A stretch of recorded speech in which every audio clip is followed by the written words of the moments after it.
because this might be the inner chronicle of what we are.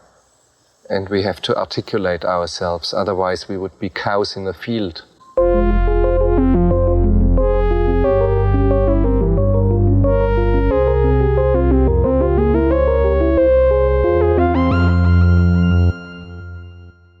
Welcome to Cows in the Field. This is yet another movie podcast. I'm your host, Laura. And I'm Justin. And today we are going to talk about two spooky movies from 1996, continuing our 1996 series.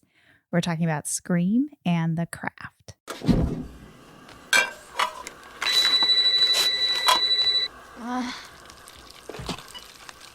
Hello? Why don't you want to talk to me? Who is this? You tell me your name, I'll tell you mine. I don't think so. What's that noise? Popcorn. You making popcorn? Uh-huh. I only eat popcorn at the movies. Well, I'm getting ready to watch a video. Really? What? Oh, just some scary movie.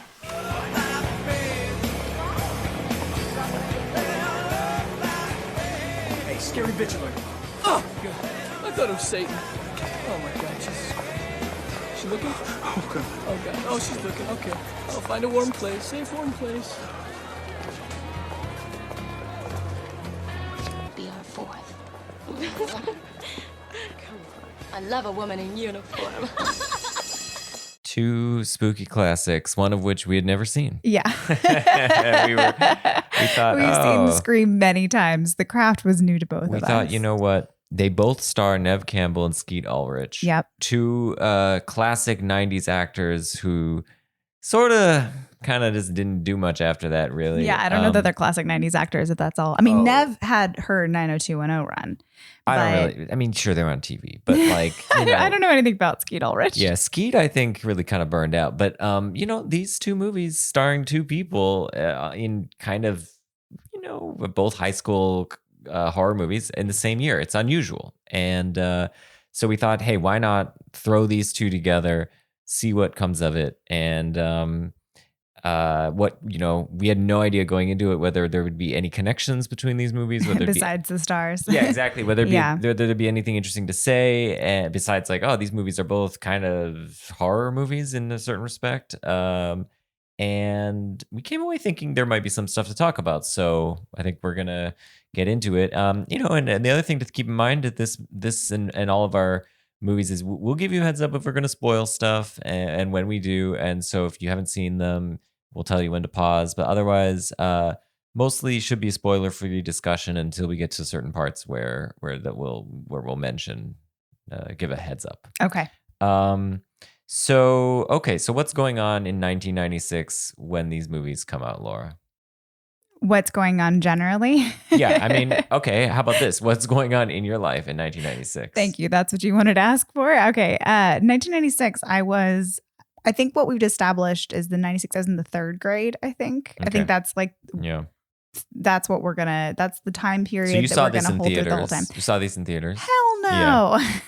Yeah. I don't think I saw Scream until like college, legitimately. Yeah, I think I might have forced you to watch it. And I loved it. Yeah. Forcing is the wrong word. I thought it was like, I got confused. I thought it was like Scary Movie. Like I thought it was like a parody movie. Weird thing I read in doing research for this, that the original title was Scary Movie. Right. That was the working title. I heard that. Weird. I heard that. Yeah. I thought it was like a parody movie. I thought it was like a comedy and I wasn't into it or wasn't into the idea of that in high school. So I didn't watch it until college. And then so I realized you were just I getting messed confused up big with time. Literally the movie Scary Movie, which is a parody of Scream, among other things. Yeah. I didn't understand all that. That's super interesting. I feel like some postmodern thinkers would like have a field day with that. Yes. Okay. Yeah, I was like confused about the picture of the picture of the picture. Yeah, exactly. The signified had no reality for you. Oh my God, you just gave me grad school flashbacks. That was the worst. Okay, so what's going on when these movies come out, right? Like, one take on the whole situation is 90s horror like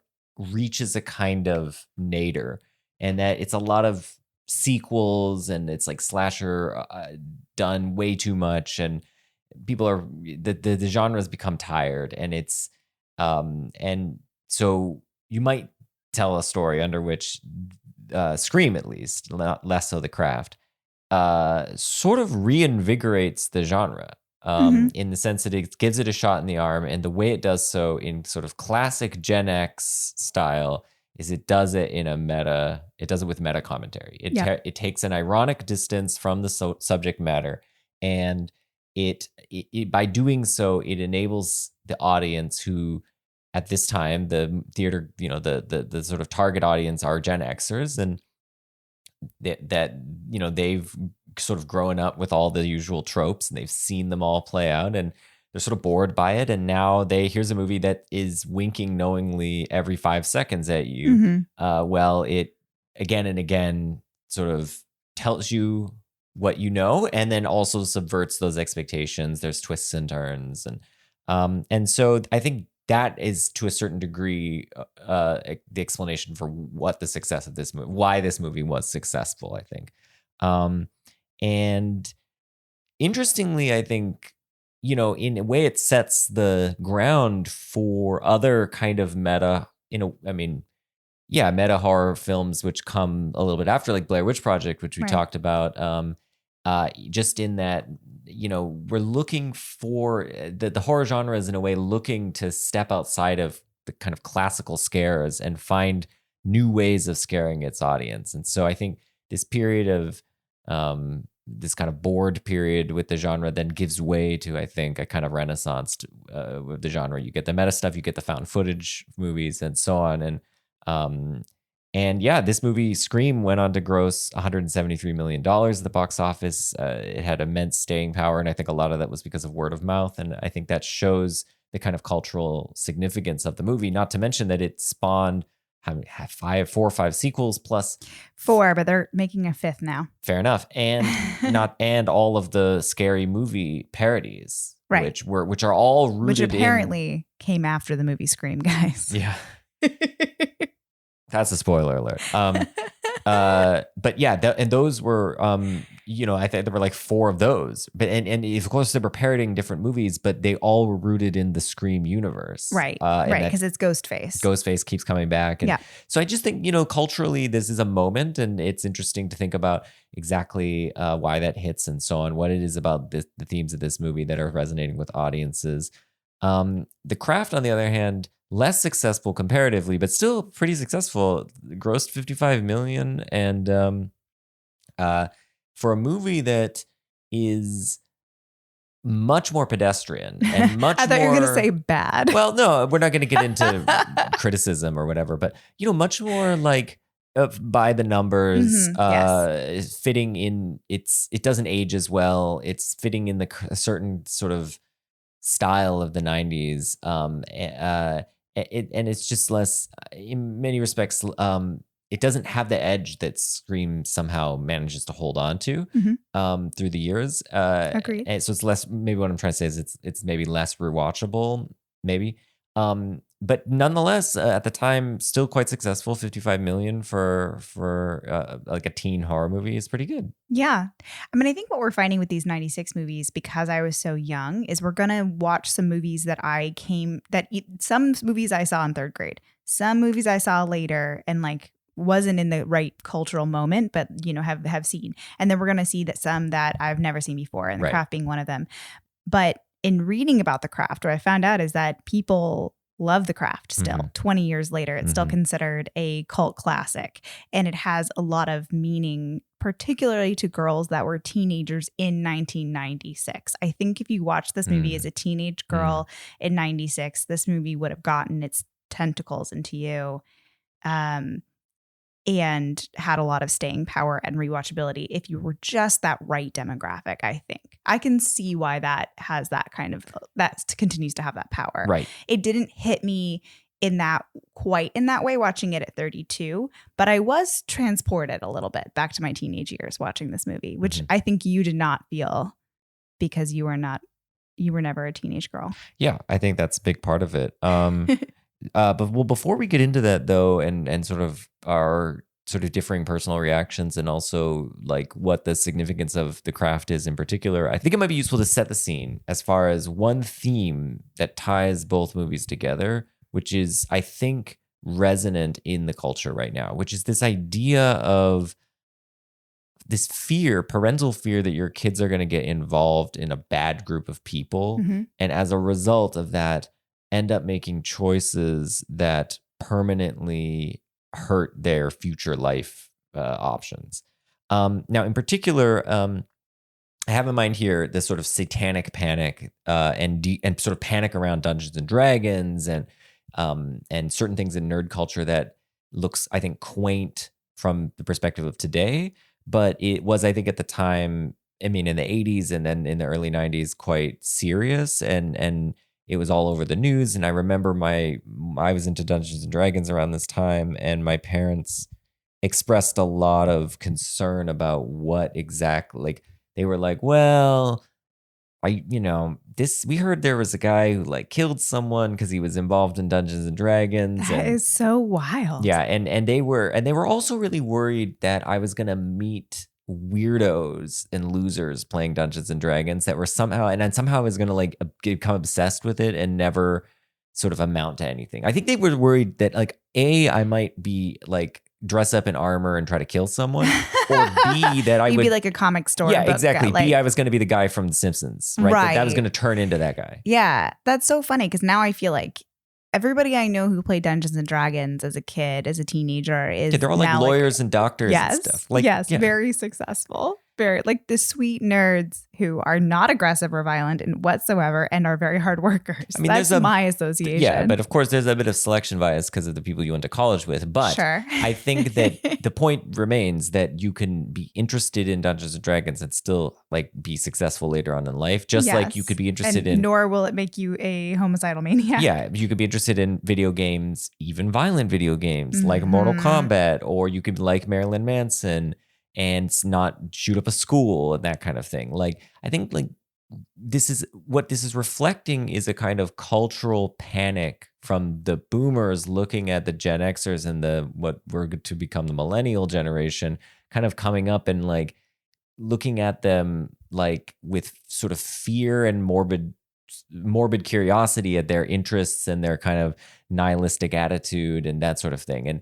And just, both judging it, thinking, well, you don't stand for anything, that's bad, and also worrying about them in the case of their own kids, like that. Well, you don't really seem to be interested in becoming a doctor. You just seem to be interested in your Dungeons and Dragons game. This is bad.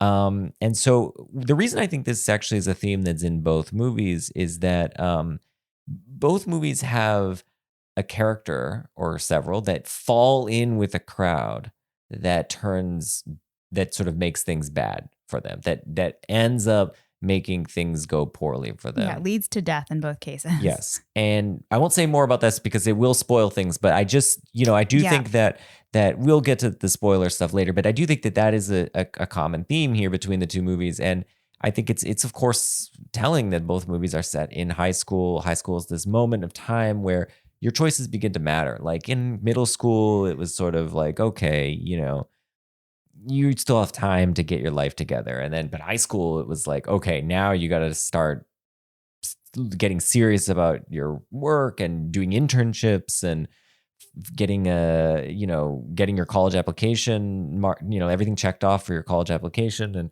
I think that was when I most acutely felt my parents' judgment / concern about my interest in things like Dungeons and Dragons, like I used to go on, it's going to date me a little bit, but I used to go on what was called IRC, which is Internet Relay Chat. And I used to go on IRC and talk about, just hang out with people. It's like an early version. It was like before a instant messenger. You're so old. And I used to play role-playing games on IRC because we could just play text-based role-playing games and someone wrote a script. And were they freaked out that you were like talking to people on the internet? They were like, you don't know who these people are and you're spending all your time doing this and you should be, studying. And this was before cable internet. So I literally had to plug in my computer into the wall and use a phone line to dial up the internet. And so my dad just was able to take away the internet by literally taking the phone cable away. He just took it away and hid it. And then I just like lost out on like, I think 2 months of like gaming because I just couldn't go online. You were in high school at this point? It is this would. like I think it middle might have school? been 8th grade or maybe Okay. 8th into 9th grade. I can't remember, but it's around that time.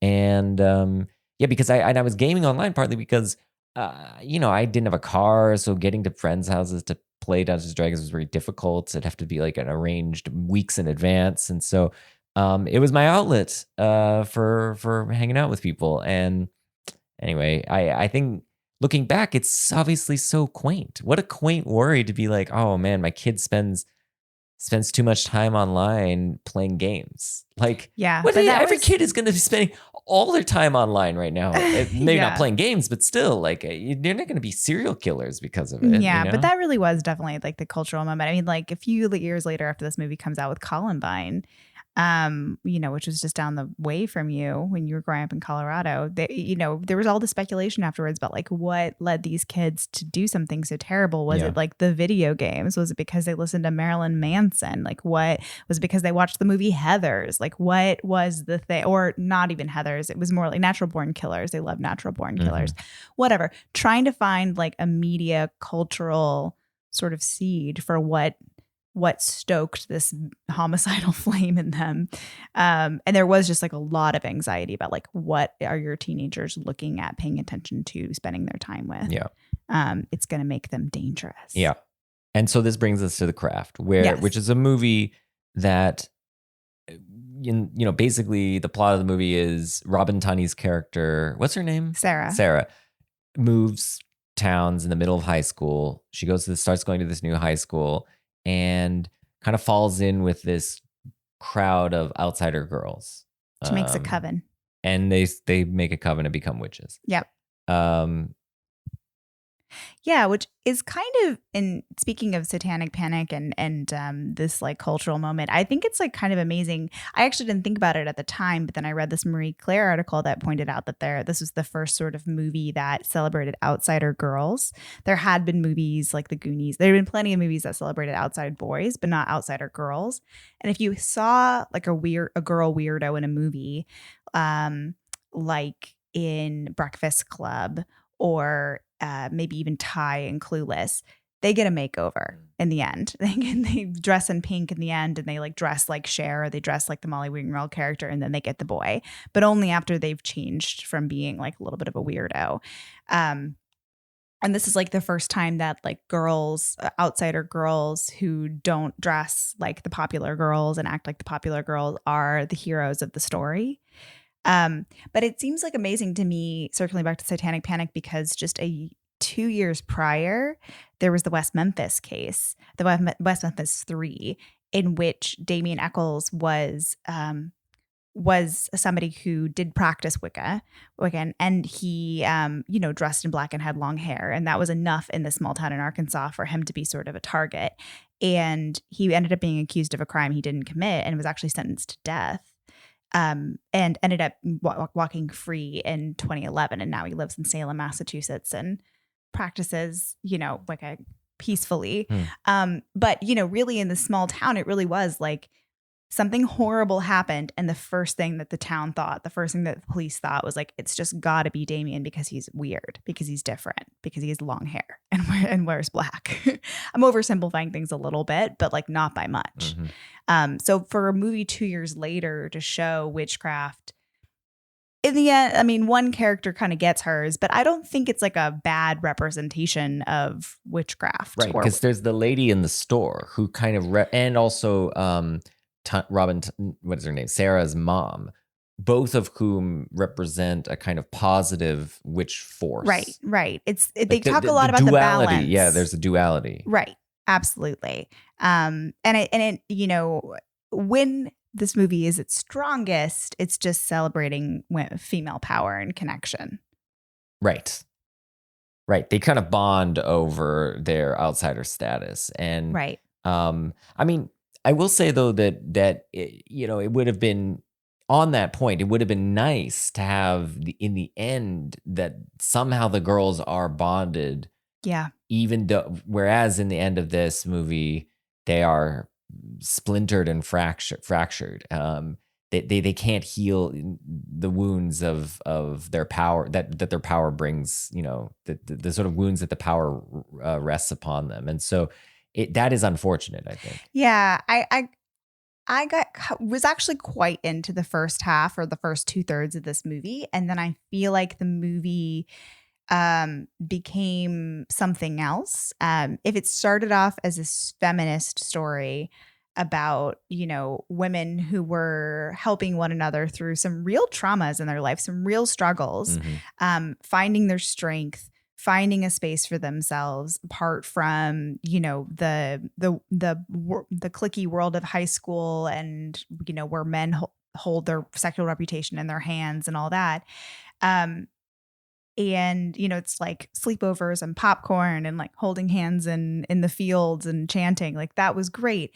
But then I feel like at the end of the movie, when they all start to turn on each other and then it ends there, where they're all fractured, as you said, it feels like the movie's moral is that like women cannot actually be friends or that women are always sort of like women be crazy and they are going to get jealous one another. These intense relationships are going to turn sour. It almost feels like an inevitability that they could not like have stayed together and stayed strong. That's the way that this movie plays it. I didn't You think I that's didn't want to totally, too far? yeah, I didn't want to totally accuse it of that. But I do think that the fact that they end fractured, it's not taking the opportunity to say, okay, and women can heal these divisions, even if they have differences and blah, blah, blah. But just by portraying them in the end as fractured, it doesn't necessarily send some message that women can't be friends. I feel like that's too strong. But because I just see in this case, it's like, well, there are some people who I think, in the end, what you get is there's some people who are consumed by the power. In a way, it's a kind of revenge fantasy. It's like for those people, the downtrodden, for the people who've been subjugated in the social order, witchcraft can represent a kind of taking back that power. But then, of course, it's whenever someone gains power or newfound power, it can be this thing that's intoxicating and overwhelms them. And then they become consumed by it and become the very thing that they hated. Mm-hmm. And that is depicted in this movie, I think, in a couple different ways. And both in the character of Nancy, but then also in I don't know anyone's name, but basically Neve Campbell's character, who is this, she sort of is upset about being judged for her appearance, and then she becomes, once she like loses her scars, she becomes such a shallow surface. She's obsessed with like surface level beauty, and so there's this like flipping thing that happens, and it, so that becomes the central conflict is like how do we manage these newfound powers? One of the things too that had a lot of promise in the very beginning of the movie, but then turns into what you're describing is in the very beginning of the movie. They all come together at one point and they have like a blood ritual, and they put each of their blood in a cup, and then they go around in circles and ask Mano, the god, what they want. And that scene was really poignant to me because the things that they talk about that they're struggling with are really deep problems, and what they're asking for is like to actually rise above those problems and have compassion for themselves and others for the most part. Like Sarah has had some struggles with self-harm in the past, and she asks that she wants to love herself more and have others love her. That gets twisted into a love spell on Skeet Ulrich, which ends up, but like the original thing that she asked for was to like love herself, which is something, that everybody I think struggles with at certain times of their life. Rochelle is the only Black girl in the school, I think, as far as we can see. And she's dealing with some really awful racism. I don't know if she says like love the people that hate her. Something like that. She's like that. Yeah. Something like that. Like she wants to have compassion and distance from those people. And that turns into a whole thing with this girl losing her hair. Like it turns into a revenge plot on the blonde girl rather than like, Rochelle trying to love the people that hate her. then Nev Campbell, I think she has these scars, but for the most part, they're not all that visible because they're on her back. But I think what she's really suffering from is like a body dysmorphia. She thinks she's hideous. And that's like deeply traumatic, I think, to think that like, you have to cover up every inch of yourself and nobody wants to look at you. But then, of course, what it turns into is that like she wears the skimpy top when she gets her scars off and she's just flirting with every boy that walks past. So it's sort of frustrating because there's like so much good stuff. There's so much good meat in this movie that spoke to me and the kind of struggles that I went through when I was a teenager. And they were being so open and vulnerable with one another. And you felt like this movie's going to really like be about deep female friendships. And it turns into just being about like pettiness and, wielding your powers just to make somebody's hair fall out. Yeah. To try to, it's almost like the most obvious way in which someone who just got a newfound power would use it to like harm those who they've perceived to have harmed it's them. probably realistic though. I think like Robert Ebert hated this movie. They gave it 2 thumbs down, by the way, Siskel and Ebert, in case you're wondering. They didn't give it 4 thumbs down, but they didn't hate it that much. Yeah. But I think Ebert did something about like not understanding why if people had incredible powers, they would use it in the most mundane ways. But I think if you were a teenager, you would use it in the most mundane ways. No, that is not in a way that's not surprising. But what I think what we're both getting at is that it's almost like the movie just accepts that. It's like, oh yeah, and that was like totally a good thing. Like it was that was a good move. I mean, right. I mean, almost. I mean, it's because it almost feels like the movie says like, well, you shouldn't kill someone, but like, the making the hair fall out stuff and all that. It's like, it wasn't very nice, but like, what are you going to do? Like, instead of engage, like, I think what we're trying to get at is that what we were looking for was set aside all the powers. Like the powers are fun. And it's of course, who hasn't in a moment of, frustration or anger, wished harm upon their enemies. That's fine.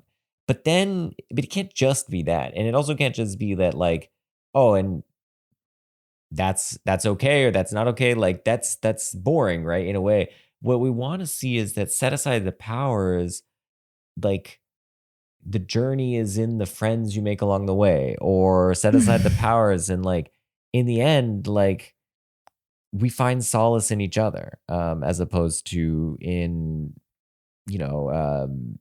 harming the evildoers or something like that, right? And I take it that what you're getting at is like that's kind of what's underneath this whole culture of witchcraft, is that it really is a culture of coming together to create a support network that's hidden, and provides for women in that group a way, to help each other get through stuff that traditional sort of medicine and male-dominated practices and stuff are just not sensitive to. And so like that, I was kind of hoping for. I was thinking like that would be great. Like we get the sort of modern equivalent of that, which I don't quite know exactly what it would be, but something like that. And instead, they all get their powers and then they use them, and then some of them start to have misgivings and then they fight. And then they have witch fight. And then I will say though, what this movie does get right and what resonated with me a lot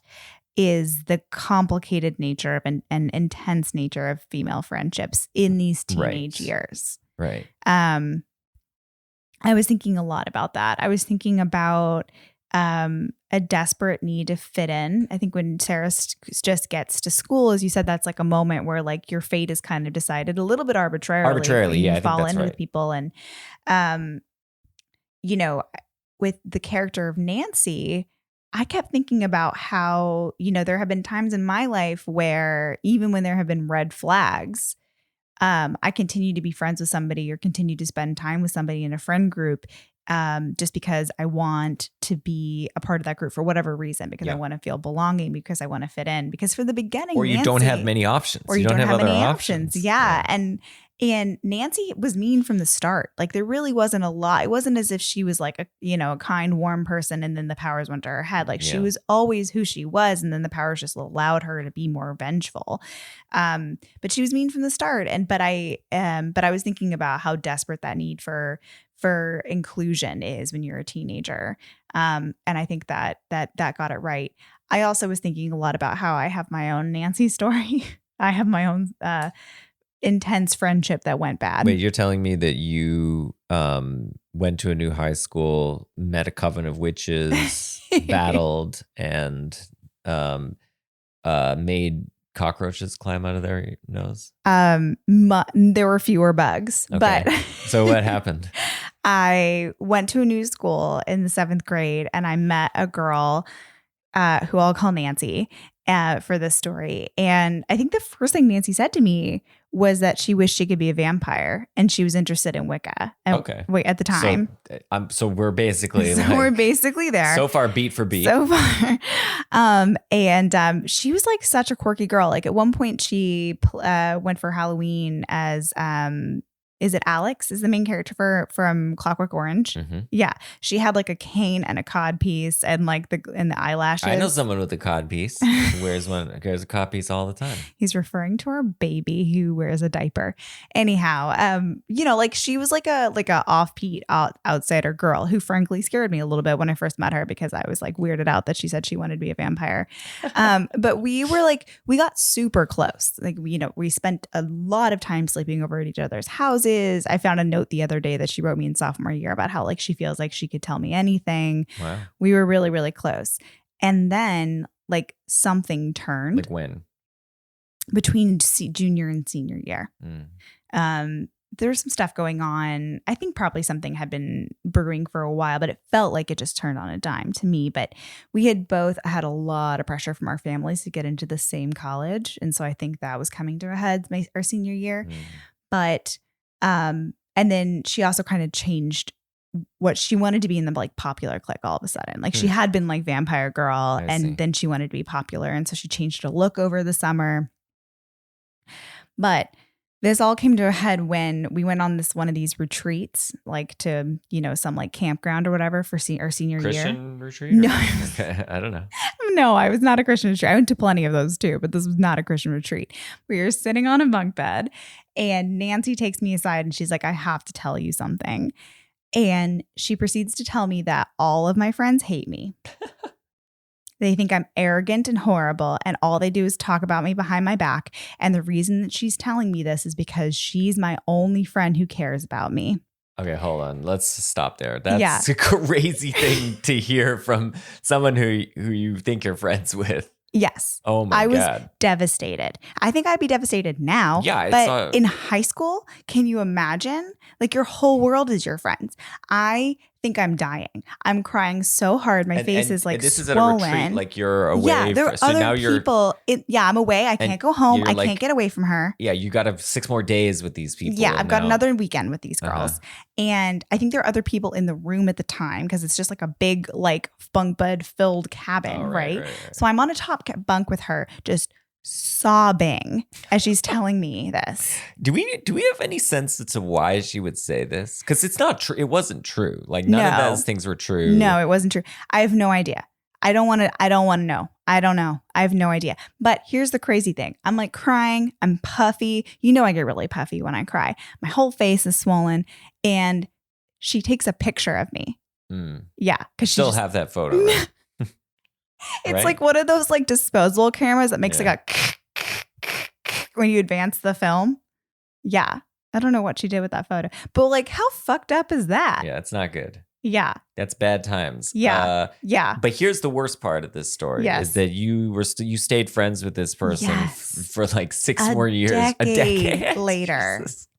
A decade. Well, I mean, that's how twisted female friendships are. But in your defense, though, I mean, I think it's complicated because, of course, you believed her, presumably. That's why you were crying. And you believed her not only about the parts that she said about your other friends, but about the part that she's like your only true friend because she's the one who's actually telling you. So there's this gaslighting in both dimensions. And so I think it's an exercise of control, ultimately. I wanted you to sort of hypothesize on that, but I'll just go ahead and say it.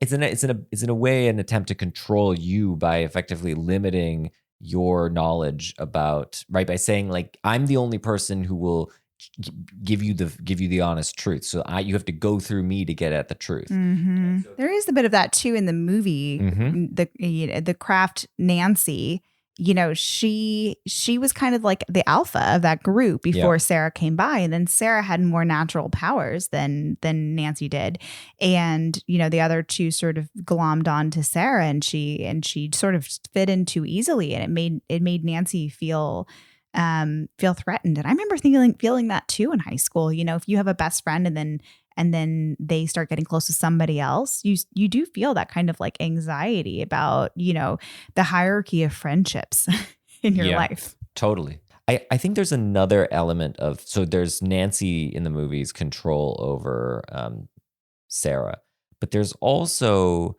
Skeet Ulrich's character, who I don't even know his name, his control over Sarah and the way he implements that control by at first, I mean, this is early before he becomes ultimately, bent to her will by the spell. But early he, flirts with her. And of course she's in a vulnerable position because she doesn't know anyone and maybe she thinks he's attractive or whatever. They make out, and then he goes for whatever reason. Again, I think it's because he just wants to sort of control the narrative over their relationship. He decides he's not actually interested in her, and he just goes and spreads these rumors that they had sex and that she was bad. Yeah, she was bad or whatever. Okay, yeah. So I think it was partly also because he controlled the narrative, but also to sort of reject her in anticipation of her rejecting him, because I think he wanted to do more and she said no. She just wanted to stop at kissing, and he said, "Oh, that's okay." Oh, interesting. He was so really you think nice it was a about revenge on that one? I think it might have been. Yeah, I think so. I think he felt rejected in that moment, and so he rejected her in a more public way. That's interesting. Yeah. So I think that is an element of basically wielding popularity and social cachet to over another person by saying, I can control the narrative of you in this setting, in this social setting. So on this point of control, one theme that's running through both movies, I think, is this idea of men controlling women's sexuality. So the idea is borne out in the craft between Skeet Ulrich's character, I guess his name is Chris.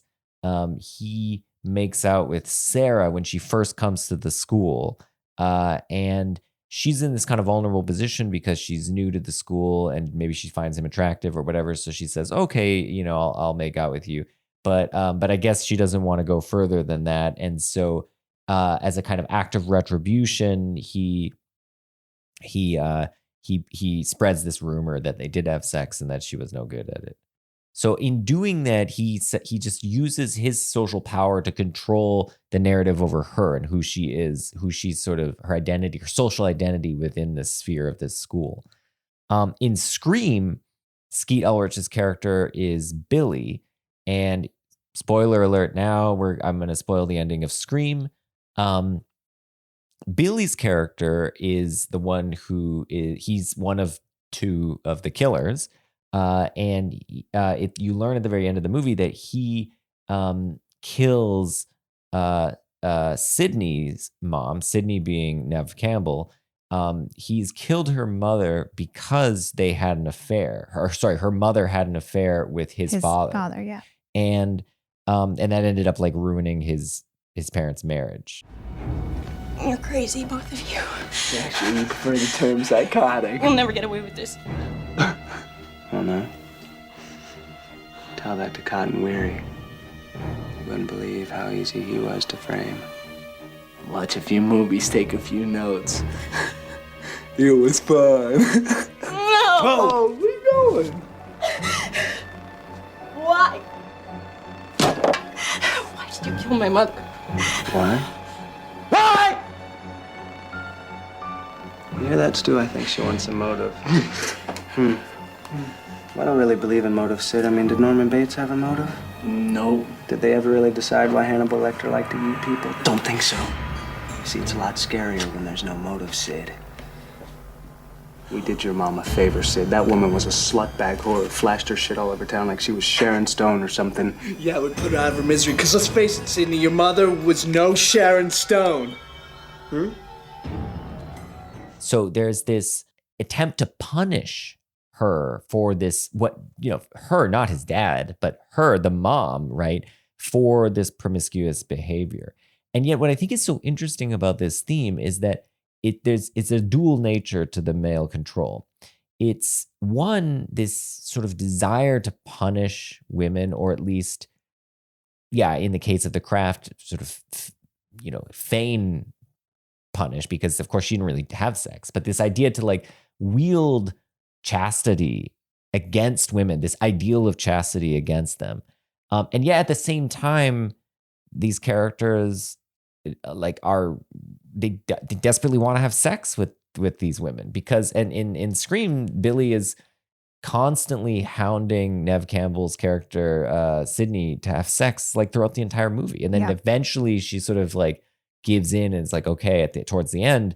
He makes her feel like she has a problem, like she's like frigid or something. Yeah. I think there's judgment on either side. Either you're like a prude and that's bad, or you're a whore and that's bad. Right. You have to like have sex in exactly the right amount and way, apparently. No, I think there's no winning. I think it's not even that. There's no victory, because you're going to have sex and then you're going to be chastised for being a slut. Yep. That's what it is. And it's the man can have that power and occupy that space because the social norms are different on men than they are on women. And so these male characters can get away with this by, notice it's not his dad that's punished. His dad did the same thing, had an affair, but it's the mom that's punished. She's punished with death. And then it's of course Robin Tunney's character who's punished for having sex with him and being bad at it, right? There's no social punishment for him having sex. It's like, oh, that's just expected. But for her, it's like she's a slut or whatever. Right. And then when she's trying to decide like who to spend time with, when she first meets Chris and he tells her to stay away from the bitches of Eastwick, he says, oh, Nancy's like a real slut. Mm-hmm. Like that's another way that he's like, you can't spend time with them because like I've already labeled them as slutty. Right. That's right. Yeah, and it is also interesting in Scream how it's only after they have sex that then finally he's like, great, now I can tell you, I can just reveal everything to you and I'm going to kill you. Like he waits till they've had he's sex. He's followed the horror movie rules, Justin. We'll get to the horror movie rules, but I think it's also that like, again, playing off of this idea of like, you're this sort of virginal thing to be desired, and then once you've had sex, you're a slut now who's deserving of death. Right? You now need to die. That's how it plays out in his mind. Now they've had sex, time for you to die, and we move on. And I think that is a theme that does sort of kind of connect the two movies. And I think in both movies, the female characters overcome that ultimately. I mean, in The Craft, Sarah is, she gets her revenge on him for like halfway through the movie, and he spends half of the movie in a state of like, bewilderment. He's like, I'm just so into you, and it's kind of funny that he's constantly just following around like a little puppy dog, and it's almost it's pathetic, really. But and then she didn't really think that that's what she wanted, but the tables are turned, and then the same thing happens in Scream where the tables are turned, and Sydney eventually gets the best of Billy. She ultimately, I think, kills him in the end, right? I think she's the one who shoots him. He jumps back up and then she shoots him. I think so. So she takes back that power, and of course it's done violently, but that's fine. These are horror movies, so she takes back that power and wields it against him. So in that regard, there's a kind of closure on this point. I think that both movies are not totally interrogating these ideas, but they are there. And I think the movies recognize that enough not to glorify that behavior. It's part of the movie. It's baked in for sure. And it's a plot point. They use it to further what's going on. But I don't think the movie says, yeah, that's a good thing. Because I think in both cases, the tables end up being turned. Absolutely. I mean, it's the thing that pushes Sarah into the coven, essentially. That's true. Because she's not necessarily like, sure, she wants to be friends with these girls, and she goes on a date with Chris. And then when the Chris thing doesn't work out, when he ends up burning her, it kind of pushes her into the arms of not just like those other girls, but witchcraft is sort of a way, a space in which women have power outside the patriarchy. Yeah, exactly. But you were going to mention the horror movie rules, which plays a really important part in Scream. Jesus Christ, you don't know the rules? Have an aneurysm, why don't you? There are certain rules that one must abide by in order to successfully survive a horror movie. For instance, number 1, you can never have sex. No! Big no-no! Big no! I'm a dead man. Sex equals death, okay? Number 2, you can never drink or do drugs. No, the sin factor. It's a sin. It's an extension of number 1. And number 3, never, ever, ever, under any circumstances say, I'll be right back. Because you won't be back. I'm getting another beer. You want one? Yeah, sure. I'll be right back.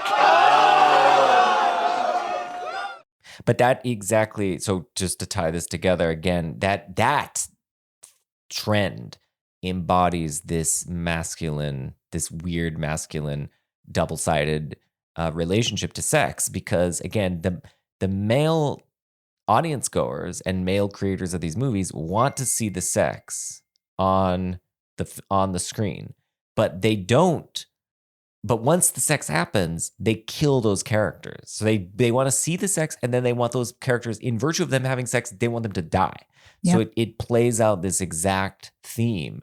And Scream doesn't, it's there again, but it's not like on the surface. It points out that this happens, but it's not like, yeah, isn't that interesting that like when you do this sort of behavior, which is like fun and like we all like it, no, you die. Yeah. That's like a weird, like,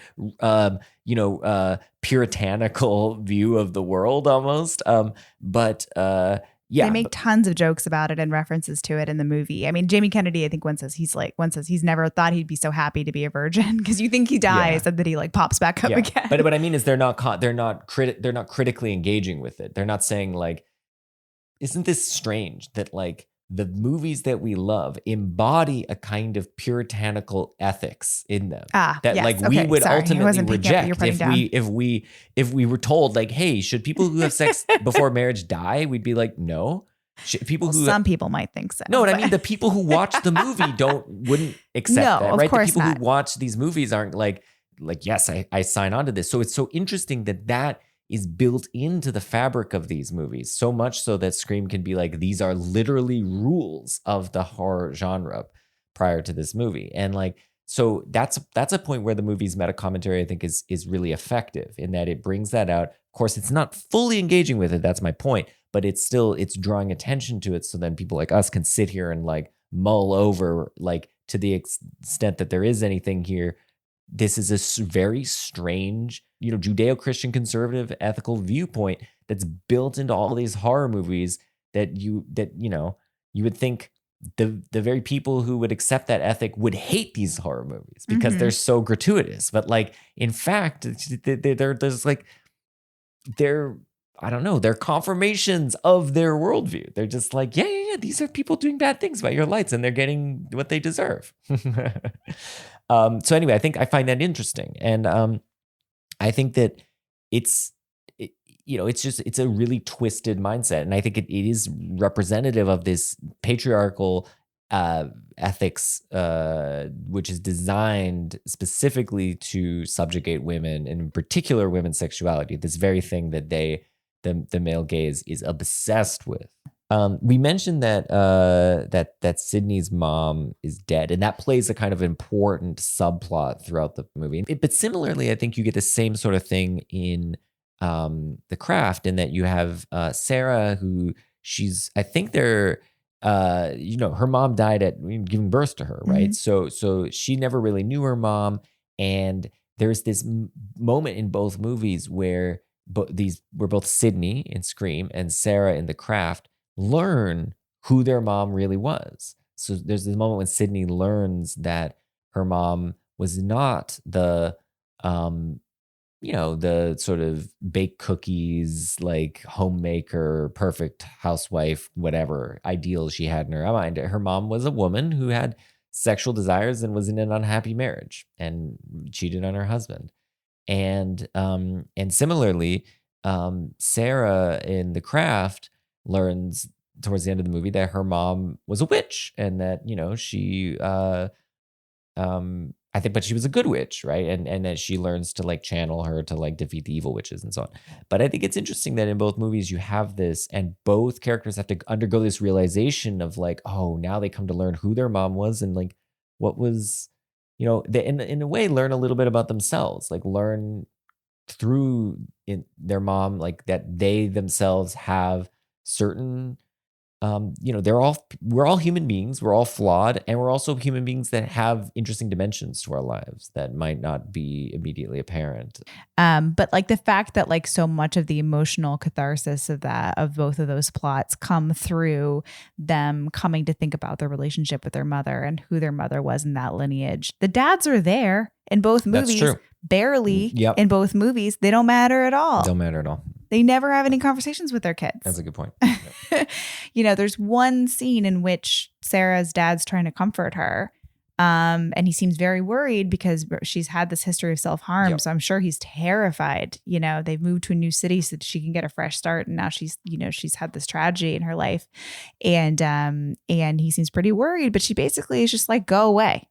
Yeah. They don't have they don't have that kind of relationship. No, they don't. And she really does need to find out more about her mother. Like that maternal lineage does really matter to her identity in that movie. And same with Sydney in Scream. Coming to have a kind of relationship with a parent who's dead ends up being, in a way, the emotional catharsis of both movies. Okay, well, this was good. I think we should probably wrap up with our favorite. I'm putting you on the spot here. Oh my God.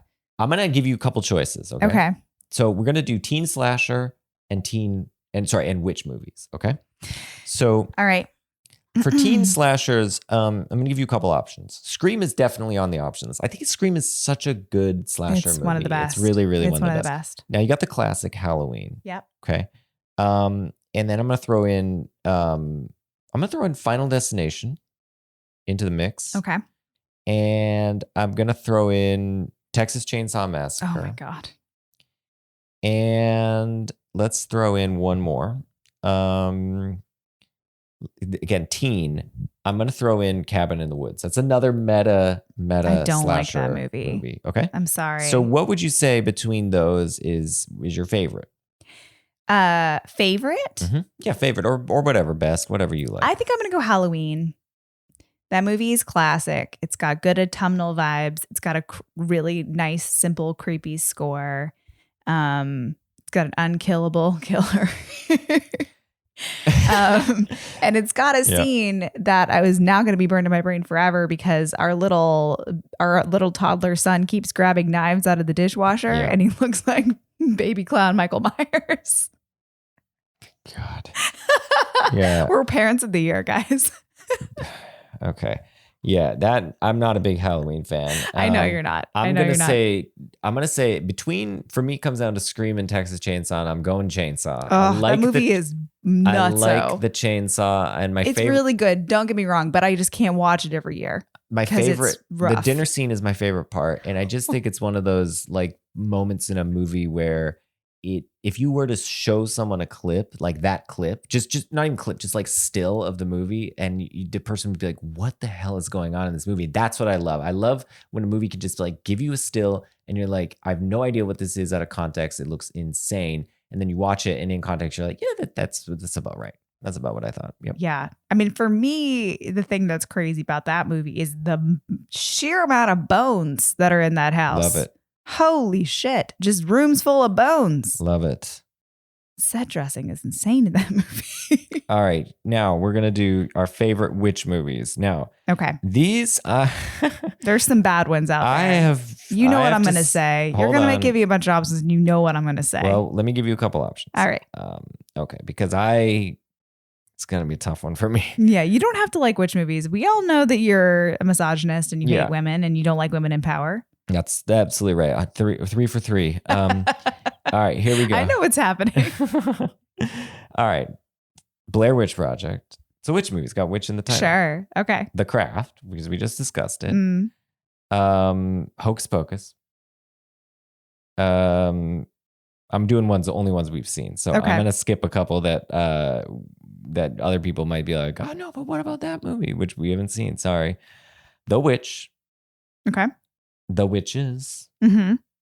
The Witches of Eastwick. Witches of Eastwick. That movie is wild. The Wizard of Oz. Oh. Got a witch in it. What are you thinking? She is like the most iconic witch of all time. Okay, what's your pick? Or I can go first if you want, because you went first last time. Do you want to get more time to think about it? Or no, I'm going Hocus Pocus. I don't care. I'm going Hocus Pocus. You can't convince me otherwise. I love that movie. I love when Sarah Jessica Parker just goes, boys.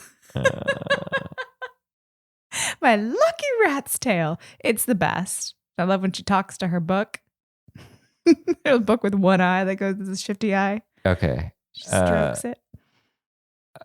Yeah, I realize I have not seen that movie in a while, which is probably you've been avoiding it. I'm about to be subjected to it. I am gonna say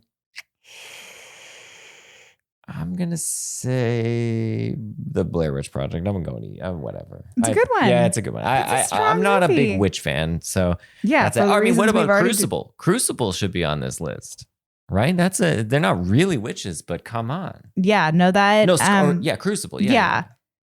I kind of dug Crucible, man. What is it? What? It's my name. It's my name. Yeah. All I have is my name. That's it. All I have is my name. Yeah, the DDL of it all. I don't know if I can put it in my tops. I'm sorry. Yep, no problem. I knew there was nothing. Even if Wizard of Oz can't unseat Hocus Pocus for you, then that's telling. There's no chance. No one has any chance. When we get Molly back on here to talk about Phantom Thread, we could dive into my feelings about Daniel Day-Lewis. So for the next episode, we have something very special. Part of the reason we wanted to do 96 was that we found out that both Wes Anderson and Paul Thomas Anderson's first movies came out in 1996, which I think is kind of cool, partly because, these two directors have gone on to become, some of the biggest auteurs in American cinema. So the two movies are Wes Anderson's Bottle Rocket and Paul Thomas Anderson's Hard Eight. For that episode, we'll have a very special guest, Mintia Acetoso, professor of Italian literature and cinema at Boston College, and expert in, I don't know if you'd want to call himself an expert in Wes Anderson, but he's definitely a big fan of Wes Anderson. So that'll be a really special guest. And then you have me, who loves Paul Thomas Anderson and has never seen Hard Eight. So that'll be fun. And then you have Laura, who's so on Paul Thomas Anderson. Half and half. Yeah, but you like Bottle Rocket, so that's a winning combination. And it has my high school uniform in it. That's right. They filmed it at your school, right? My brother's school. Uh-huh. Yeah. We could talk a little bit. We'll talk Dallas in the next episode. Mm-hmm. All right. Thanks everyone for listening, and see you next time. Bye.